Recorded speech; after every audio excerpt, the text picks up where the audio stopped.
کیوں آئے اور اپنے خیالات کا اظہار فرمائیں۔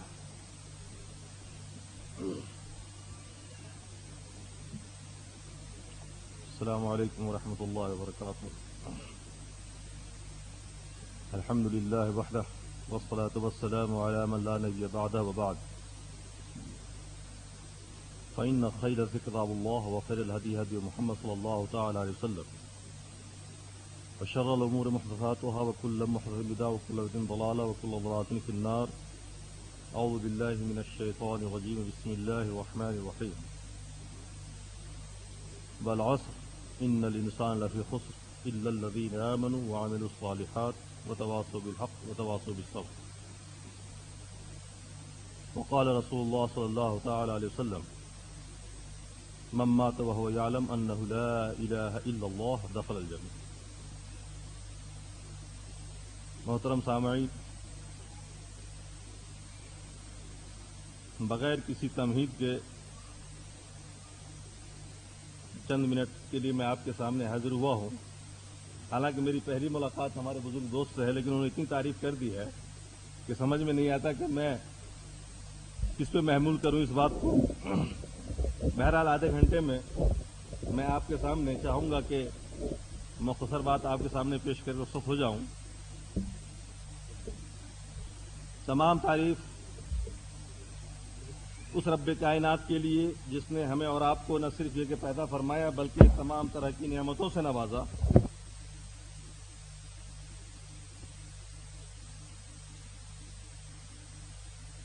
پر چلنے کی توفیق عطا فرمائی۔ قابل مبارکباد ہیں وہ حضرات جن کو خاندانی طور پر یہ شرف حاصل ہوا، انہیں شرک و بدعت کرنے کا موقع نہ ملا، اور قابل صد مبارکباد ہیں وہ حضرات جو ان تمام مشکلات سے گزرتے ہوئے، تحقیق کرتے ہوئے، مار پٹائی کھاتے ہوئے یہاں تک پہنچ گئے۔ یہ ہماری خوش قسمتی کہیے یا بدقسمتی کہیے کہ ہم اس دیش میں بیٹھے ہیں جو ایسے دو دیش کے بیچ میں ہے، یعنی چائنا اور ہندوستان، جہاں کسی بھی چیز کی نقل بڑی اچھی تیار کی جاتی ہے۔ ہندوستان ہمیشہ نقل کرنے میں آگے رہا۔ یہ ہماری بدقسمتی تھی کہ ہمیں چونکہ سب کچھ ہندوستان سے لینا پڑتا ہے، تیل صابن تک ہم یہاں سے لیتے ہیں، مذہب بھی ہم نے یہیں سے لیا، اور وہ مذہب جو ہم کو ملا وہ میڈنگ بریلی والا ملا، جیسے ان کو مذہب دیوبند والا ملا تھا، میڈنگ دیوبند والا۔ اسی لیے میں نے کہا کہ خوش قسمت ہیں وہ لوگ جن کو میڈنگ مدینہ اور میڈنگ مکہ والا اسلام ملا۔ آپ نہیں سمجھ سکتے اس نعمت کو، کیونکہ یہ نعمت آپ کو مفت میں ملی۔ اس نعمت کو پانے میں کتنی جدوجہد ہمیں کرنی پڑی، اور پانے کے بعد کتنی مصیبتیں ہم اٹھا رہے ہیں، اور کتنا لطف ہمیں مل رہا ہے اور کتنا مزہ ہمیں مل رہا ہے۔ یقین جانیے کہ وہ مزہ اگر آپ کو مل جاتا تو آپ آشش کرتے۔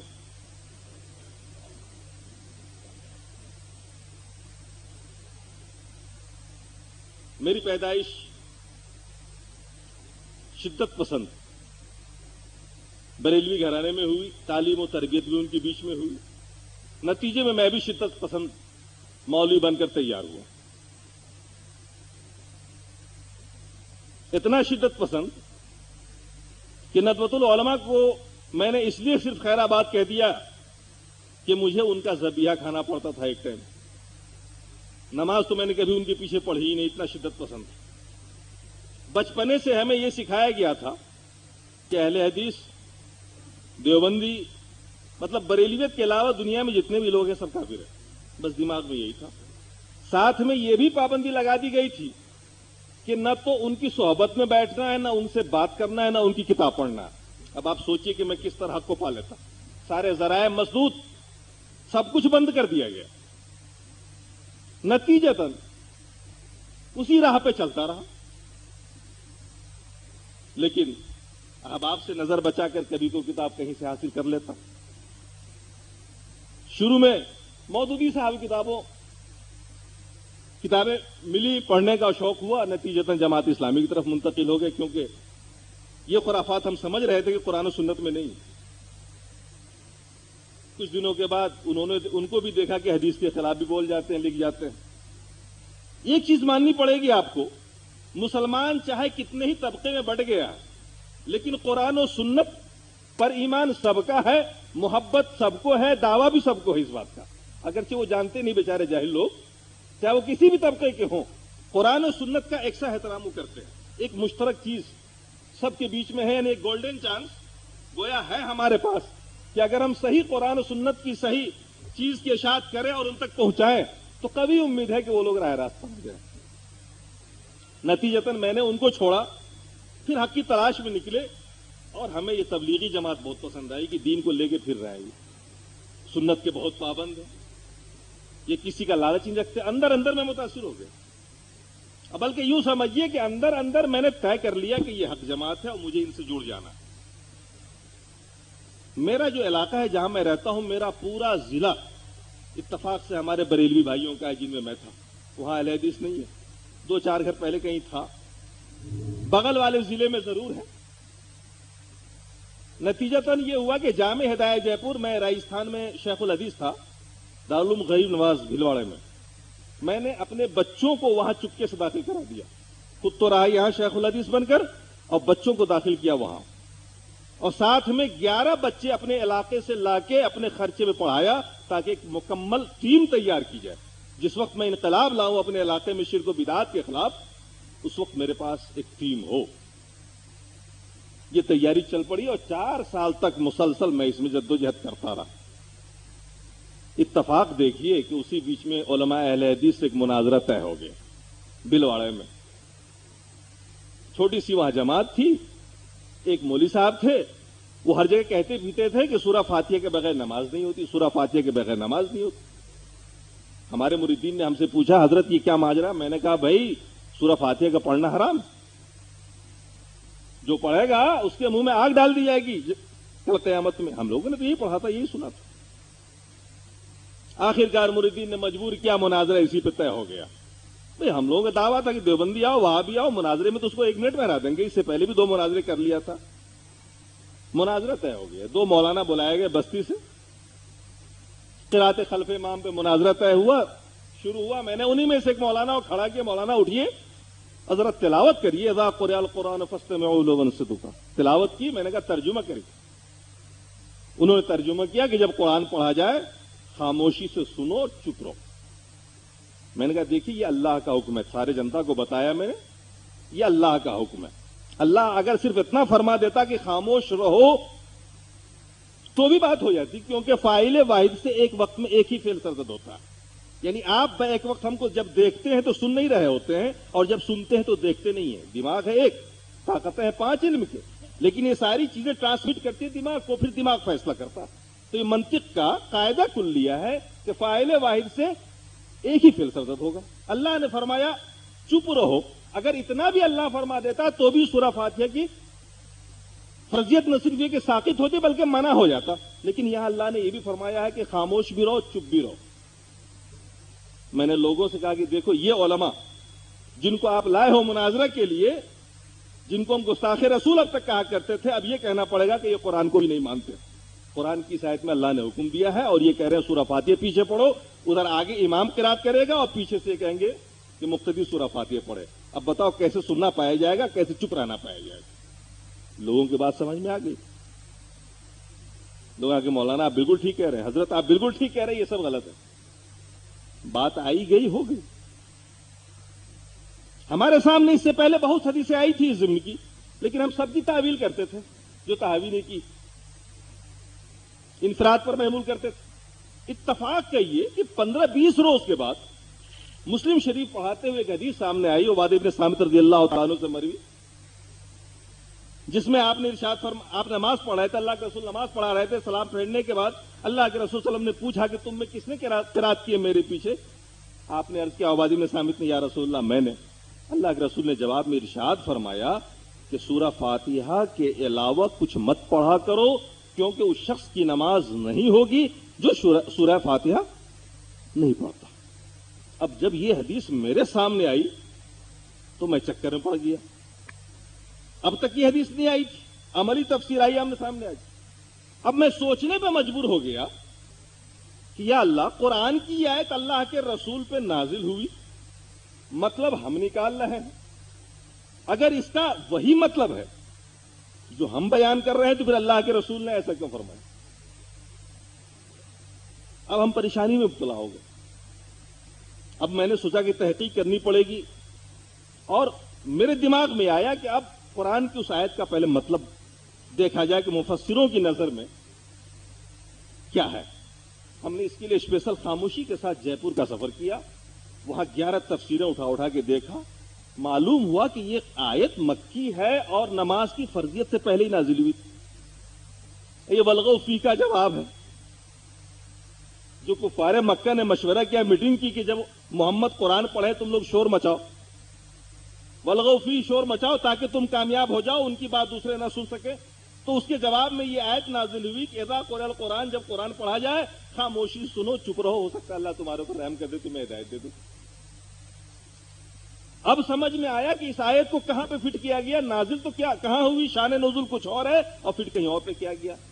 اب شرح صدر ہوا، میں نے سوچا کہ بھئی اتنی بڑی بات میں تنہا سوچ رہا ہوں، چونکہ ہمارے علماء دیوبند اور علماء بریلی، عوام دیوبند عوام بریلی بھی دونوں بھائی بھائی اس معاملے میں، دونوں ہی مقلد ہیں، ہم دونوں ہی اندھے ہیں، دونوں ہی تقلید کر رہے ہیں کھل کے، تو مجھے اطمینان نہیں ہوا۔ میں نے کہا نہیں، تحقیق کرنی پڑے گی، میں جرات نہیں کر سکتا بولنے کی۔ چنانچہ جامعہ کے 2 بڑے عالم جو شیخ الحدیث تھے، ان کو بٹھا کے اکیلے میں نے اپنی یہ ساری پریشانی رکھی ان کے سامنے، گفتگو شروع ہوئی قراءت خلف امام پہ، ان لوگوں نے بھرپور دفاع کیا ابو حنیفہ کی طرف سے۔ میں نے کہا مولانا یہ ساری وہ باتیں ہیں جو ہم ہدایہ میں پڑھاتے چلے آ رہے ہیں، یہ وہ تعویلیں ہیں جو ہم زندگی بھر کرتے چلے آ رہے ہیں، آپ کچھ ایسی بات لائیے جس سے ہمیں تسلی ہو، تشفی ہو جائے۔ لاسٹ میں مجبور ہو کر انہوں نے کہا کہ مولانا حق تو یہ ہے کہ اس مسئلے میں علماء اہل حدیث ہی حق پر ہیں۔ میں نے کہا اتنی بڑی بات آپ جانتے تھے اور چھپائے بیٹھے تھے اب تک؟ میں نے کہا حیرت ہے، کمال جرت ہے آپ کی۔ ارے لوگوں کی نمازیں نہیں ہو رہی ہیں اور آپ جانتے ہیں اور چپ بیٹھے ہیں۔ میری 15 دن میں کیا حالت ہو رہی وہ میں جان رہا ہوں۔ کہنے لگے کیا کیجئے گا، اب اس بات کو بولیے گا تو عوام میں بڑا اختلاف ہوگا، ہندوستان کے عوام میں ویسے ہی بہت بڑا اختلاف چلا آ رہا ہے، پہلے سے ٹکڑوں میں بٹے ہوئے ہیں، اگر اس مسئلے کو بازار میں لا دیا گیا تو پھر نیا اختلاف شروع ہو جائے گا۔ میں نے کہا ایسی بات ہے تو میں آپ کو ایک ایسا راستہ بتا دیتا ہوں کہ ایسا اتحاد ہوگا کہ ہندوستان نے کبھی ایسا اتحاد دیکھا نہیں ہوگا مسلمانوں میں۔ کہنے لگے کیا؟ میں نے کہا لکھیے ایک فتویٰ، میں بھی سائن کرتا ہوں اور آپ بھی سائن کریے، آج کے بعد مسلمانوں پر سے نماز کی فرضیت ساقط۔ میں نے کہا لکھیے فتویٰ، آج کے بعد ہندوستانی مسلمانوں پر نماز کی فرضیت ساقط، آپ بھی سائن کریے، میں بھی سائن کرتا ہوں۔ دونوں نمائندہ ہیں دونوں گروپ کے۔ کہنے لگے مولانا آپ پاگل ہو گئے کیا؟ میں نے کہا میاں 90% مسلمان ہندوستان میں نماز نہیں پڑھتا، 10% لوگ پڑھتے ہیں بغیر سورہ فاتحہ کے، وہ بھی نہیں ہوتی ہے، تو بلا وجہ یہ فرضیت کا بوجھ کندھے پہ لیے کیوں پھرے آدمی؟ 90% تو ویسے ہی نہیں پڑھتے ہیں، 10% بغیر سورہ فاتحہ کا پڑھتا ہے، یہ اہل حدیث ہیں ہی کتنے جو پڑھتے ہیں؟ 10% تو بچے پڑھنے والے، وہ بھی سورہ فاتحہ کے بغیر پڑھتے ہیں، تو نماز کی فرضیت ثابت کر دو، آج کے بعد چھٹی پھر دیکھنا بے نمازی اور نمازی دونوں گلے مل جائیں گے، کہیں گے آؤ آج کے بعد ہم سب ایک ہو گئے۔ اس دن میرے سمجھ میں آیا کہ نہیں، مجھے پھر پٹڑی چینج کرنی پڑے گی، گویا ہم 4 سال سے پھر غلط راہ پر۔ اب میں نے شروع کیا قرآن کا مطالعہ۔ افسوسناک بات یہ ہے کہ ہم نذرانے کے عادی تھے، ہم قرآن بھی بغیر نذرانے کے نہیں پڑھ سکتے تھے۔ دیکھیے کسی چیز کو قبول کرنے کے 3 طریقے ہوتے ہیں، یا تو کسی چیز کا ٹھپا لگ جاتا ہے آپ کے اوپر، یا بطور پروفیشن قبول کرتے ہیں، یا بطور مشن قبول کرتے ہیں۔ جیسے ایک آدمی مسلمان ہوتا ہے خاندانی، عبداللہ کا بیٹا عبد الکریم ہو گیا، اس کو مطلب نہیں ہے کسی بات سے، بس وہ مسلمان ہوتا چلا آ رہا، بس ٹھپا لگا ہوا اسلام کا اس کے اوپر۔ اور ایک ایسا ہوتا ہے جو اس کو بطور پروفیشن قبول کرتا ہے، جیسے ہم لوگوں کا دور تھا، ہم مسلمان تھے لیکن وہ ہمارا کاروبار تھا۔ اس دور میں ہم قرآن بھی بغیر نذرانے کے نہیں پڑھتے تھے۔ اتفاق کہیے انہی دنوں میں ایک سیٹھ جی کا ماں کا انتقال ہو گیا، دعا خیر کے لیے ہمیں لے جایا گیا دعا کرانے کے لیے۔ ٹائم تھا، ہم نے قرآن پڑھنا شروع کر دیا ٹائم پاس کرنے کے لیے۔ المیہ ہم لوگوں کا ماحول ایسا ہے کہ نہ قرآن پڑھا جاتا نہ حدیث پڑھی جاتی. افسوسناک بات. اتفاق سے آیت میرے سامنے آ گئی، قل لا اقول لكم عندي خزائن الله ولا اعلم الغیب. قرآن کی آیت سامنے آئی جس میں اللہ نے فرمایا اے رسول آپ اعلان کر دیجئے میرے پاس غیب کے خزانے نہیں، اللہ کے خزانے نہیں میرے پاس جو میں دیتا پھروں سب کو. ولا اعلم الغیب، اور میں غیب نہیں جانتا ہوں. مجھے بڑی حیرت ہوئی، میری ساری عقیدت کو ٹھیس پہنچ گئی. اللہ کے رسول کو تو ہم لوگ یہ مانتے تھے کہ مختار کل ہے، سب کچھ تو وہیں سے مانگتے تھے، اللہ سے تو کبھی مانگا ہی نہیں تھا ہم لوگوں نے. یا تو رسول اللہ سے مانگتے یا غریب نواز سے مانگتے، تھوڑا بڑا مسئلہ ہوتا تو غوث پاک سے مانگ لیتے. اللہ سے تو کبھی مانگا نہیں تھا ہم نے. یہاں اللہ اس آیت میں فرما رہا ہے، اللہ کے رسول سے کہلوا رہا.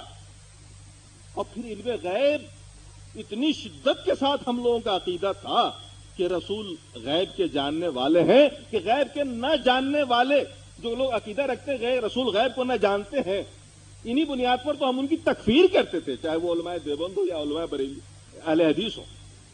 یہ لوگ چونکہ رسول کے غیب کے منکر ہیں تو ہم لوگ اس بنیاد پر تکفیر کرتے تھے، کافر کہتے تھے. اور یہاں اللہ اپنے رسول سے کہلوا رہا ہے لا اعلم الغیب، اعلان کریے میں غیب نہیں جانتا ہوں. اس آیت کو پڑھنے کے بعد میری حالت عجیب ہو گئی. میں نے سوچا قرآن کو پڑھنا ہی پڑے گا لگتا ہے، لیکن پریشانی یہ تھی کہ نظارہ روز دے گا کون. تو میں نے یہ کیا کہ اس کو کورس میں پہلی بار نافذ کیا. کسی بریلوی ادارے میں یہ پہلا طریقہ تھا جو میں نے اپنے یہاں قرآن کو نافذ کیا کورس میں.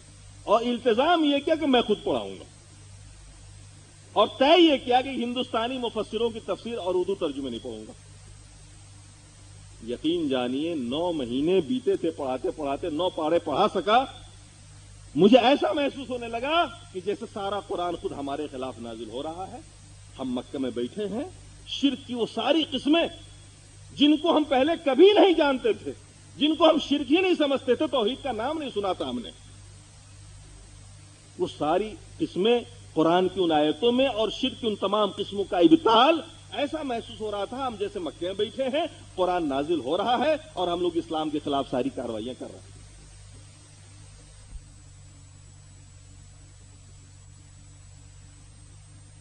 مسلمان ہوتے ہیں نا، لا الہ الا اللہ پڑھ لیجئے جنت میں چلے جائیے گا. میرے اندر تبدیلی پیدا ہوئی. میں نے اپنے اسٹاف کو سمجھانا شروع کیا. میرے اسٹاف کہنے لگے مولانا لگتا ہے تو وہابیت سے متاثر ہو گیا.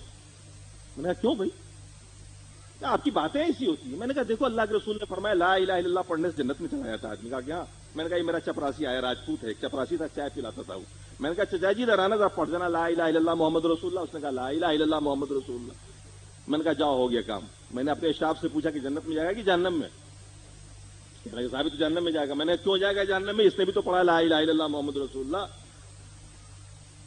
کہا صاحب پڑھا ہے مگر دل سے نہیں مانتا. میں نے کہا واہ بڑی پیاری بات کہی. میں نے کہا تم بھی سمجھو کہ کیا لا الہ الا اللہ کو دل سے مانتے ہو؟ کیا تقاضے ہیں لا الہ الا اللہ؟ ہم جب کہتے ہیں لا الہ الا اللہ، اللہ کے سوا کوئی معبود نہیں اور محمد صلی اللہ تعالی علیہ وسلم اللہ کے رسول ہیں، ہم ان دو باتوں کا اقرار کرتے ہیں. اللہ کے سوا کوئی معبود نہیں، عبادت اللہ کے سوا کسی کی نہیں کی جا سکتی. اور عبادت کی کتنی قسمیں ہم نے خاص کر رکھی ہیں. نماز، روزہ، حج، زکوٰۃ کو ہم عبادت سمجھتے ہیں، لیکن مرغا چرانے کو، بکری چرانے کو عبادت نہیں سمجھتے. بڑا دھچکا لگا ہم کو اس وقت جب میں کوٹا میں تقریر کر رہا تھا. 11ویں شریف کا بریانی پکی ہوئی تھی، خوشبو آ رہی تھی. جلسے میں تقریر کر رہا، دھڑلے سے ایک اہل حدیث کھڑا ہوا تقریر کے بعد. میرا طریقہ تھا پہلے جب میں تقریر کرتا تھا تقریر کے بعد ٹائم دیا کرتا تھا سوال جواب کرنے کا. پھر یہ اسٹائل جو سوال چاہو کرو جواب دوں گا، کیونکہ جواب قرآن و سنت سے دینا تو تھا نہیں. پھر یہ اسٹائل وہاں کوئی یہ تو نہیں کہتا تھا کہ صاحب قرآن کی آیت میں، مفتی تھا. پھر یہ اسٹائل ہم لوگ مختار کل ہو جاتے ہیں. اس طبقے میں جائیے دیکھیے ان کی پوجا ہوتی ہے، مختار کل ہوتے ہیں. وہ جو کہتے ہیں حضرت نے کہا ہے، وہاں یہ نہیں کہتا کہ قرآن میں کہا گیا ہے. اللہ نے فرمایا فرما دیا، بات ختم ہو گئی. امام اعظم نے کہا ہو گیا، مصطفی رضا خان صاحب نے کہا ہو گیا، فلاں صاحب نے کہا ہو گیا، بات ختم. آگے بڑھنے کی ضرورت نہیں. وہ اہل حدیث کھڑا ہوا، اس نے کہا حضور یہ بریانی جو آپ کھائیں گے ابھی 11ویں شریف کی، جائز ہے یا ناجائز؟ میں نے کہا میں کیسی باتیں کر رہے ہو، یہ ناجائز کیوں ہونے لگی؟ لگے صاحب یہ ذبیحہ ہے نا غیر اللہ کا، میں نے کس نے کہا غیر اللہ کا ذبیحہ؟ بسم اللہ پڑھ کے ذبح کیا گیا. اس نے آیت پڑھ کے سنائی. اللہ نے فرمایا حرمت علیکم المیتۃ والدم ولحم الخنزیر وما اہل بہ لغیر اللہ. جو جانور اللہ کے علاوہ دوسرے کے اوپر میں نے کہا کہ دیکھو اللہ نے کیا فرمایا ہے, اللہ کے علاوہ دوسرے کے نام پر ذبح کیا جائے. ہم یہاں بسم اللہ پڑھ کے ہی ذبح کرتے ہیں. میں نے تعویل تو کر دی مجمع کے سامنے, مگر میرا دل کہہ رہا تھا یہ غلط ہو رہا ہے, کیونکہ اللہ نے یہ فرمایا ہے کہ جو اللہ کے علاوہ دوسرے کی رضا اور خوشنودی کے لیے کیا جائے. اور ہم نے راجستھان میں خوب دیکھا ہے, لوگ بکرا پال کے رکھے ہوئے قربانی نہیں کرتے ہیں. پوچھئے تو کہیں گے غوث پاک کے لیے. تو میں نے تو کلیئر دیکھا ہوا بھائی. تو ہمارا دل کہہ رہا تھا کہ نہیں گڑبڑ ضرور ہے کہیں نہ کہیں. ہم پڑھتے بسم اللہ پڑھ کے ہی ذبح کرتے ہیں, لیکن حقیقت میں وہ کسی نہ کسی بزرگ کے لیے خاص ہوتا ہے. تو یہ شرک ہو گیا. تقریر ختم ہوئی. تقریر ختم ہونے کے بعد وہ آ کے ملا اکیلے میں. اس کا بھانجا بھی ساتھ ساتھ آ گیا. اس کا بھانجا تھا بریلوی, ہمارے قبیلے کا. ماموں تھا اہل حدیث. دونوں میں خوب چلا کرتی تھی. دونوں آئے, ملے, حضرت سے ملو, حضرت سے ملو. ماموں نے, بھانجے نے مذاق اڑایا ماموں سے. کہا ماموں دیکھو میرے غریب نواز نے مجھے 2 ٹرک دیے ہیں. 2 ٹرک کا مالک ہو گیا تھا انہی دنوں میں وہ. اور وہاں یہ عام عقیدہ ہے کہ غریب نواز کا دیا ہوا. ماموں میرے غریب نواز نے مجھے 2 ٹرک دیے. قربان جائیے بھانجے کے جواب, ماموں کے جواب پر. بھانجا نے کہا ماموں غریب نواز نے مجھے 2 ٹرک دیے. تو ماموں نے کہا بھانجے تیرے بغل میں جو سیتا رام ہے اس کے پاس اس کے بھگوان نے 4 ٹرک دیے ہیں. میرے سامنے بات ہوئی, میرے دل میں بڑا دھچکا لگا. میں نے کہا یار یہ کیا چکر ہے, بات تو بہت صحیح کہہ رہا ہے. اپنے عقیدے کے لحاظ سے تو اس کو بھی 4 ٹرک ملا, بالکل صحیح ملے. تو اب اگر اس کا بھی خدا داتا بن جائے, غریب نواز بن جائے, 2 ٹرک مل گئے تو اس کے بھی مل گیا. مسلمانوں کا عقیدہ تو یہ ہونا چاہیے کہ جو دیتا ہے وہ اللہ دیتا ہے. اب ان باتوں کو جو میں نے سوچا تو مجھے تحقیق کرنی پڑی, سوچنا پڑا کہ کیا چکر ہے. آپ ایک طرف کہتے ہیں کہ لا الہ الا اللہ پر ہمارا ایمان ہے, بولتے ہیں منہ سے, لیکن جب عبادت کا نمبر آتا ہے تو اللہ کے علاوہ کتنوں کی آپ کا ڈالتے ہیں.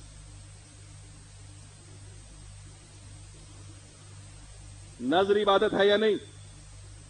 نظر منت نظر عبادت ہے. اور ہمارے اس طبقے میں نظر کبھی اللہ کی نہیں مانی جاتی ہے, ہمیشہ غیر اللہ کی مانی جاتی ہے. میں نے جب غور کرنا شروع کیا تو میں نے پایا کہ لا الہ الا اللہ پڑھنے والے ہی سارے شرک کر رہے ہیں. تو میں نے کہا ابو جہل کی کیا غلطی تھی, وہ بھی تو اللہ ایک مانتا تھا, اور ساتھ میں جن بتوں کو اس نے بٹھا رکھا تھا وہ بہرحال ان بزرگوں سے زیادہ بڑے تھے. بخاری کی روایت کے مطابق وہ معزز ہستیاں تھیں جن کی تصویر انہوں نے سجا رکھی تھی. ان میں انبیاء بھی تھے, فرشتوں کی تصویریں تھیں.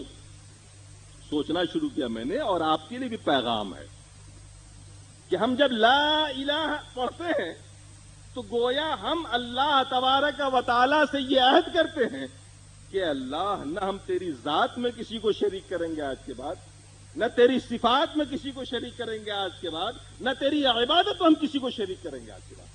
ہم جب لا الہ کہتے ہیں تو گویا ہم اللہ تبارک و تعالی سے یہ عہد کرتے ہیں, دل سے اس بات کا اقرار کرتے ہیں اور عہد کرتے ہیں کہ اللہ تیرے علاوہ یہ سر کسی کے سامنے نہ جھکے گا, نہ یہ ہاتھ تیرے علاوہ کہیں اٹھیں گے. ہماری کوئی امید تیرے علاوہ کسی سے وابستہ نہ ہوگی. ہماری ساری آرزوؤں و تمناؤں کا مرجع اور صرف تو. آپ کو پتا ہے نا کہ آگ اور پیٹرول دونوں ایک ساتھ نہیں رہ سکتے نا, یا رکھ لیں گے آپ؟ شرک اور ایمان دونوں ایک ساتھ جمع نہیں ہو سکتے. جس نے لا الہ پڑھتے ہوئے کسی قسم شرکیہ عقیدہ رکھا یا کوئی شرکیہ عمل کیا اس نے, تو ایمان نقصت ہو گیا اس کے اندر. یا تو سینے میں ایمان رہے گا یا شرک رہے گا, دونوں میں سے ایک ہی رہے گا. اگر اللہ کو آپ ایک مانتے ہیں اس کی ذات میں, اس کی صفات میں, اس کی عبادت میں, تو نہ تو آپ ذہنی طور پر کبھی شرک کے شکار ہو سکتے ہیں, نہ عملی طور پر کبھی آپ سے شرک کا صدور ہو سکتا. اور اگر آپ کے ذہن کے اندر کہیں کوئی کمی ہے, اللہ کی عبادت یا اس کی ذات و صفات میں اگر کہیں آپ نے کچھ شرک کیا ہے تو پھر ایمان کے آپ کے اندر نہیں رہے گا. معلوم ہوا اللہ تبارک و تعالی کی ذات صفات عبادت میں کسی کو ساجھا بنا دینا شرک کہلاتا ہے, اور جہاں شرک ہوتا ہے وہاں ایمان نہیں رہ جاتا. یہی وہ خالص پیغام ہے جو اس اسٹیج سے ملتا ہے آپ کو, اور اس مکتبہ فکر سے ملتا ہے. یہ چیز کہیں نہیں ملتی ہے سوائے یہاں کے, اور یہی وہ چیز ہے جس نے ہم لوگوں کو اس کا گرویدہ بنا دیا. آئیے کلمے کے دوسرے حصے پر غور کریے. لا الہ الا اللہ محمد الرسول اللہ, محمد صلی اللہ علیہ وسلم اللہ کے رسول ہیں. اس بات پر ایمان ہونا چاہیے نا, کامل یقین ہونا چاہیے, جبھی وہ مسلمان ہوگا. اگر اس میں تھوڑا سا بھی تذبذب ہے, شک و شبہ ہے, تو گویا اس کے اندر ایمان نہیں. ذرا سوچیے, ہمارا اور ان کا جھگڑا ہوا, پنچ ہم ان کو بناتے ہیں, لیکن میرا کہنا یہ ہے کہ فیصلہ وہی ہونا چاہیے جو میں چاہوں گا. تو میں نے ان کو پنچ مانا, پنچ تو جو کہے گا دونوں کو ماننا پڑے گا نا. اگر میں یہ کہوں کہ میرا اور ان کا جھگڑا ہے, پنچ میں آپ کو بنا رہا ہوں, لیکن بات وہی ہوگی جو میں چاہوں گا, تو آپ کہیں گے آپ بیوقوف آدمی ہیں, پھر آپ نے پنچ نہیں بنایا. آپ ایک طرف یہ کہیں کہ ہم اللہ کے رسول کو رسول مانتے ہیں, اور جب بات آ جائے عمل کی یا فرمان کی تو آپ یہ کہیں کہ امام اعظم نے یہ کہا, اعلی حضرت نے یہ فرمایا, مفتی صاحب نے یہ فرمایا, تو آپ نے رسول کو مانا ہی کب؟ رسول کو ماننے کا مطلب یہ ہوتا ہے کہ رسول نے جو جیسے فرما دیا ہم کو ویسے ہی کرنا. نہ ہمیں وہاں عقل سے سوچنا ہے, نہ کسی کی بزرگی دیکھنی ہے, نہ تو ہمیں یہ دیکھنا ہے کہ فلاں صاحب بڑے علم والے ہیں, ہم کیسے ان کی بات نہ مانیں, یا دنیا ان کو مان رہی ہے, یا ان کا بڑا مزار لگ رہا ہے. اس سے کوئی مطلب نہیں. اللہ کے رسول نے جو فرما دیا وہ فرما دیا. ایک مسلمان ہونے کے ناطے اگر واقعی آپ مسلمان ہیں تو رسول کی رسالت میں بھی آپ کسی کو شریک نہیں ٹھہرا سکتے. جس طرح سے اللہ تعالیٰ کی ذات صفات عبادت میں دوسرے کو شریک ٹھہرانے والا مشرک ہے, ایمان والا نہیں, اسی طریقے سے رسول کی رسالت میں بھی کسی عالم کو, مفتی کو, امام کو شریک ٹھہرانے والا مشرک ہے, وہ مومن نہیں ہو سکتا. لا الہ الا اللہ اس بات کے پیغام ہمیں اور آپ کو دے رہا ہے کہ ہم اس خدا کو ایک جانیں, اس کی ذات و صفات عبادت میں, اور اس کے رسول کو صفت رسالت میں بھی ایک جانیں, اور شرعی احکام میں رسول کے علاوہ کسی اور کی بات نہ مانے, نہ سنے, نہ اس پر دھیان دیں. میرے دوست, اس مسلمانوں کے متحد ہونے کا صرف یہی ایک ذریعہ ہے, یہی ایک کلمہ ہے, یہی ایک روٹ ہے کہ اس کلمے کو اسی حقیقت کے ساتھ قبول کر لے تو سارے مسلمان ایک ہو سکتے ہیں. اللہ تبارک و تعالی ہمیں اور آپ کو صحیح سوچ, صحیح سمجھ عطا فرمائے. یہی بات قرآن کی آیت میں کہی گئی جو میں نے آپ کے سامنے تلاوت کی, وقت بہت کم ہے. اللہ نے ارشاد فرمایا, والعصر, قسم ہے زمانے کی, ان الانسان لفی خسر, لوگ سب کے سب گھاٹے میں ہیں, الا الذین آمنوا وعملوا الصالحات, ہاں وہ شخص گھاٹے میں نہیں ہے جو ایمان والا ہے, جو عمل صالح کرتا ہے, وتواصوا بالحق وتواصوا بالصبر, حق پر چلتے رہنے کی ایک دوسرے کو وصیت بھی کرتا ہے, اور اس راہ میں آنے والے مشکلات پر صبر کی وصیت بھی کرتا ہے. دیکھیے, 4 چیزیں ہیں جو ہمیں خسارے سے نکال سکتی ہیں, نقصان سے اوپر کر سکتی ہیں. یوں تو ہمارا اور آپ کا معیار آج کل بدل گیا ہے, نقصان اور فائدے کا. نقصان اور فائدے کا معیار بدل چکا ہے, ہم دنیا دار ہو چکے ہیں زیادہ سے زیادہ. حقیقت یہ ہے کہ ہمارے اور آپ کے نقصان اور فائدے کا معیار یہ ہے جو قرآن کریم کے اندر ہے. میرے دوست, دنیا میں ہم چند دنوں کے لیے آئے ہیں, یہ کوئی زندگی ہے, اس کے علاوہ نہ ہو. اگر اس کے علاوہ ہے تو مردود ہے. آپ تعجب ہوگا آپ کو اس حدیث کو سن کر کے, یا آپ نے سنا بھی ہوگا, 3 مسلمان آئے, انہوں نے اپنے عمل کو کم سمجھا, ام المومنین سے سوال کیا, ام المومنین اللہ کے رسول صلی اللہ علیہ وسلم کیسے شب و روز گزارتے ہیں؟ انہوں نے فرمایا جواب میں کہ آپ نماز بھی پڑھتے ہیں, سوتے بھی ہیں, ایسے ویسے سب. انہوں نے اپنے عمل کو کم سمجھا, تینوں نے آپس میں تہیہ کر لیا. ایک میں سے ایک نے کہا آج کے بعد میں رات کو سوؤں گا ہی نہیں, صرف نماز ہی پڑھوں گا. دوسرے نے کہا آج کے بعد میں شادی ہی نہیں کروں گا, زندگی بھر نماز ہی پڑھتا رہوں گا. تیسرے نے کہا میں ہمیشہ روزے رکھوں گا. اللہ کے رسول صلی اللہ علیہ وسلم کو خبر ہوئی, باہر آئے, پوچھا انتم تقولون کذا و کذا, تم ہی لوگوں جو ایسا ایسا بول رہے تھے. کہا کہ ہاں یا رسول اللہ, اللہ کے رسول نے کیا جواب ارشاد فرمایا؟ واللہ انی لاخشاکم، بخدا میں تم سب لوگوں سے زیادہ اللہ سے ڈرتا ہوں، اس کے باوجود میں نماز بھی پڑھتا ہوں، سوتا بھی ہوں، روزے بھی رکھتا ہوں، چھوڑتا بھی ہوں اور شادی بھی کرتا ہوں۔ اور آگے فرمایا فمن رغب عن سنتی فلیس منی، جو میری اس سنت سے دور ہوا بے رغبتی کی، وہ مجھ میں سے نہیں ہے۔ معلوم ہوا کہ اچھا سے اچھا عمل کرنے والا اگر وہ رسول کی سنت سے دور ہو کر عمل کرتا ہو، وہ رسول کی امت میں سے نہیں ہے، رسول کی محبت کرنے والوں میں سے نہیں، رسول سے وہ دور ہے۔ تو اللہ تبارک و تعالیٰ نے کامیابی کے لیے دوسری شرط یہ لگائی کہ ایمان کے ساتھ ساتھ عمل صالح ہو۔ تیسری چیز جس ذمہ داری کو آپ نے آرام سے ان علماء کندھے پہ ڈال دیا وہ یہ ہے کہ حق کی وصیت، دین کی تعلیم اور تبلیغ یہ صرف ان پر نہیں بلکہ ہم سب پر ہے، اور اس راہ میں آنے والے مشکلات سے ہم کبھی نہ گھبرائیں بلکہ ہم ان کو آگے بڑھاتے رہیں۔ وقت ختم ہو گیا ہے۔ اللہ تبارک و تعالی ہمیں صحیح معنوں میں سنت پر چلنے کی توفیق عطا فرمائے اور صحیح معنوں میں قرآن و سنت کا مبلغ بنائے۔ السلام علیکم۔ ہدیہ تشکر حافظ عارف اللہ بیگ صاحب پیش فرمائیں گے۔